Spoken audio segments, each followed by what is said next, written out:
बड़ी खबर का रुख करते हैं। कतर के गृह मंत्रालय का बयान सामने आया है। ईरानी हमलों में 16 लोग घायल हुए हैं। कतर में भी हमला किया गया है ईरान की ओर से, जिसमें अब ये बताया गया है कि 16 लोग इस ईरानी हमले में घायल हुए हैं। यानी कि अब देखिए कि जिस तरीके से एक के बाद एक देशों को चपेट में लिया जा रहा है, जंग के जो हालात इस वक्त बनते हुए नजर आ रहे हैं, अब कतर पर भी ईरान की ओर से जो हमला किया गया, जिसमें 16 लोगों के घायल होने की जानकारी कतर की ओर से खुद दी गई है। गृह मंत्रालय की ओर से यह बयान दिया गया कि ईरान ने जो हमला किया है उसमें 16 लोग घायल हुए हैं। और ऐसे में सोचिए कि जब ईरान की ओर से कतर पर हमला किया गया है तो आगे अब, क्योंकि देखिए अलग अलग खाड़ी देशों को इस वक्त ईरान जो है निशाना बनाता हुआ नजर आ रहा है। खाड़ी देशों पर लगातार हमले जारी हैं ईरान की ओर से, और खास करके यूएस के जितने भी मिलिट्री बेस है उस पर भी टारगेट इस वक्त ईरान करता हुआ नजर आ रहा है।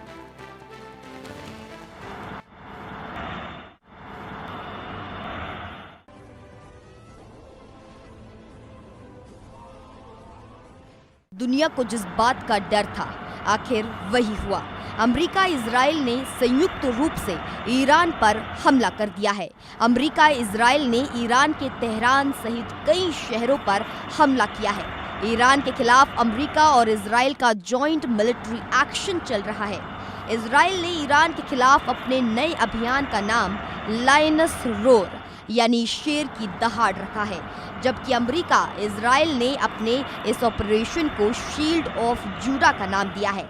बता दें कि यूएस और इजराइल ने एक साथ करीब 30 से ज्यादा मिसाइलें ईरान के कई शहरों पर दागी है।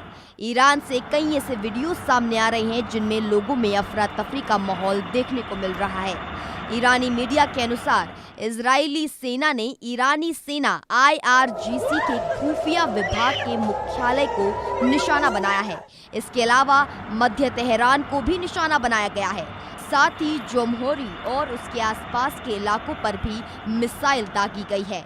ईरान के सबसे बड़े धार्मिक शहर कुम पर भी हमला किया गया है। इस्फहान, करम नहाशा, तबरीज और करज पर हमले हुए हैं। इसके अलावा ईरानी परमाणु सेंटर और खामेनेई के ऑफिस को भी निशाना बनाया गया है। मीडिया में छपी खबरों के मुताबिक ईरान के इंटेलिजेंस ब्यूरो गृह मंत्रालय पर भी हमले किए गए हैं। अमेरिकी मीडिया रिपोर्ट के मुताबिक डोनाल्ड ट्रंप का कहना है कि ईरान पर अगले 4 दिनों तक हमले जारी रहेंगे। बता दें कि अमेरिकी सेना पहले ही ईरान को चारों तरफ से घेर चुकी है। इससे पहले शुक्रवार को अमेरिका ने अपने नागरिकों से तुरंत इजराइल छोड़ने के लिए कहा था। खबर ये भी है कि इजरायली हमले में ईरान के मोबाइल नेटवर्क को ध्वस्त कर दिया गया है। अगर आप प्रमुख शहरों को देखिए तो समझिए कि कहां-कहां हमला किया गया है। ईरान में कहां-कहां हमला? तेहरान, अब्बीज, गारंडरे, कोम, करमानशाह, खोरमाबाद, देसफुल, बुशेहर, बंदर अब्बास। ईरान से कई ऐसे वीडियो सामने आए हैं जिसमें धमाका होता हुआ दिखाई दे रहा है। तेहरान और जोमहोरी इलाके में कई मिसाइलें गिरी हैं। ईरान के परमाणु केंद्र और राष्ट्रपति भवन को भी निशाना बनाया जाने की बात सामने आई है। इस बीच ईरानी सुप्रीम लीडर खामेनेई को सुरक्षित स्थान पर ले जाया गया है।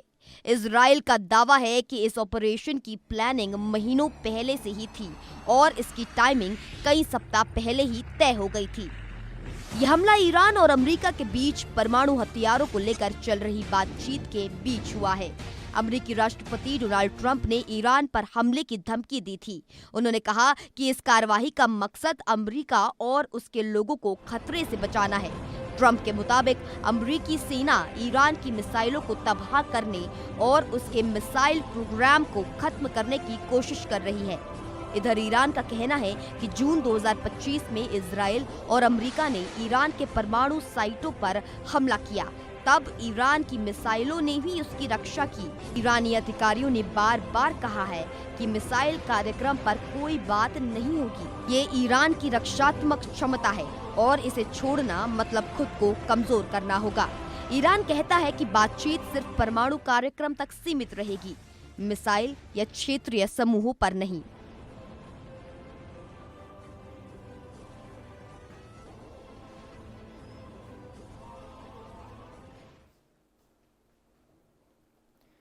और हम आगे विस्तार से चर्चा करेंगे कि आखिर अब स्थिति किस